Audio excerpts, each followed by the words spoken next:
ચોથો દેખીશું પાઠ 10 વલયની અવકાશી સફર. તેના લેખક છે કિશોર અંધાલિયા અને તેનો પ્રકાર છે વિજ્ઞાન કથા. હવે આપણે દેખીશું નીચેના વાક્ય કોણ બોલે છે. અરે, આ વગર દિવાળીએ રોકેટ કોને ફોડ્યું હશે વળી? તો આ વાક્ય વલય બોલે છે. આ આવું મોટું પ્રકાશિત ગોળા જેવું શું હશે? આ વાક્ય વિરાટ બોલે છે. આ કોઈ બીજા ગ્રહનું યાન લાગે છે. આ વાક્ય વિસ્મય બોલે છે. હું નીચે જઈ મારા મમ્મી પપ્પા અને કાકાને જગાડું. આ વાક્ય વલય બોલે છે. મોટાઓ આપણા માનીએ તેટલા નીડર હોતા નથી. આ વાક્ય વિરાટ બોલે છે. તો તમે પૃથ્વી ઉપર સમગ્ર માનવજાતનો નિકંદ કાઢી નાખીશું. આ વાક્ય પરગ્રહવાસીઓનો બોસ બોલે છે. ઉઠને જો, કેટલો દિવસ ચડી ગયો છે. આ વાક્ય વલયની મમ્મી બોલે છે. આપણે દેખીશું પ્રશ્ન નંબર 3 પેજ નંબર 66 ઉપર છે. પાઠમાં આવતા વિજ્ઞાન અને અંગ્રેજી ભાષાના શબ્દ શોધો અને શબ્દને મેળવી અને પાછો તેનો વાક્ય પ્રયોગ કરો. તો શબ્દમાં હું તમને કેવું છું: rocket, space shuttle, AC, vibration, jail, remote, extra territorial, boss, piano, dashboard, control board, speaker, torch અને બેટરી. હવે તેનો વાક્ય પ્રયોગ: હું ક્યારેય રોકેટમાં બેઠો નથી. ઈંડા આકાર જેવું સ્પેસ શટલ હોય છે. ઉનાળામાં લોકો એસીનો ઉપયોગ ઠંડક મેળવવા માટે કરે છે. વાઇબ્રેશનનો અનુભવ થતાં નિખિલને લાગ્યું ધરતી કંપ.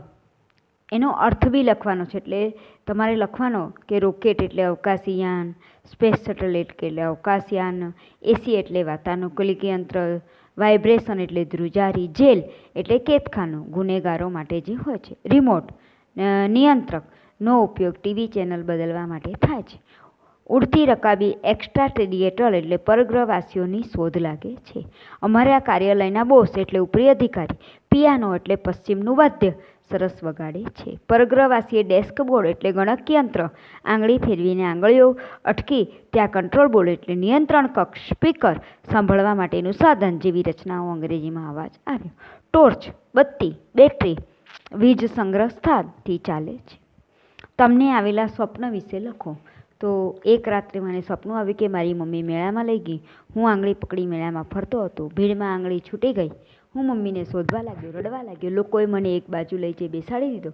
લોકોએ છાનો રાખવા જાત જાતની વસ્તુ મને આપી. કોઈએ રમકડા આપ્યા, કોઈએ ખાવાનું આપ્યું, કોઈએ ચકડીમાં બેસાડ્યું, કોઈએ મારું નામ ક્યાં છે, ક્યાં રહું છું પૂછ્યું. હું બેઠો હતો ત્યાં અનેક વસ્તુઓનો ઢગલો થઈ ગયો. મને લાગ્યું કે આ બધું હું સી રીતે ઘેર લઈ જઈ શકીશ. હું આ બધું કેવી રીતે ઉચકીશ?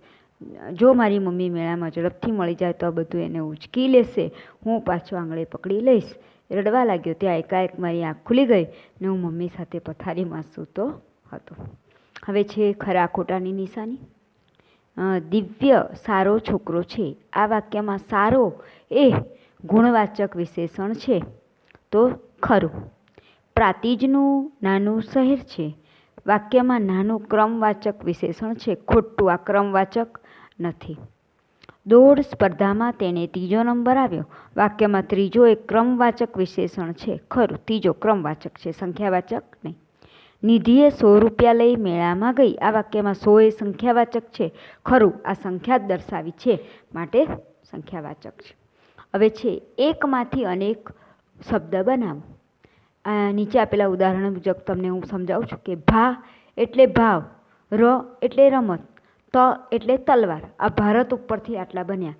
આ પ્રમાણે છે આઝાદી. તો આ એટલે આરતી, ઝા એટલે ઝાડ, દી એટલે દીવી. દેશ સેવા, દે એટલે દેવણ, સ એટલે સરમ, સે એટલે સેવક, વા એટલે વાળ. અપ્સર, અ એટલે અરજી, ફ એટલે ફણસ, સ એટલે સરોવર, ર એટલે રકાબી. દાનત, દા એટલે દાવ, નો એટલે નગારો, ત એટલે તલવાર. અમીરી, અ એટલે અપ્સર, મી એટલે મિનારો, રી એટલે રીતિ. તો આ પ્રમાણે આપણે આખા ગુજરાતીની અંદર આખા જ 10 પાઠના વિડીયો વિદ્યાર્થી મિત્ર તમે દેખ્યા, સમજ્યા અને હજી પણ તમને જે બી પાઠની અંદર ન સમજણ પડે તો મારા વિડીયો ફરી દેખશો યુટ્યુબ ચેનલ ઉપર. અસ્તુ.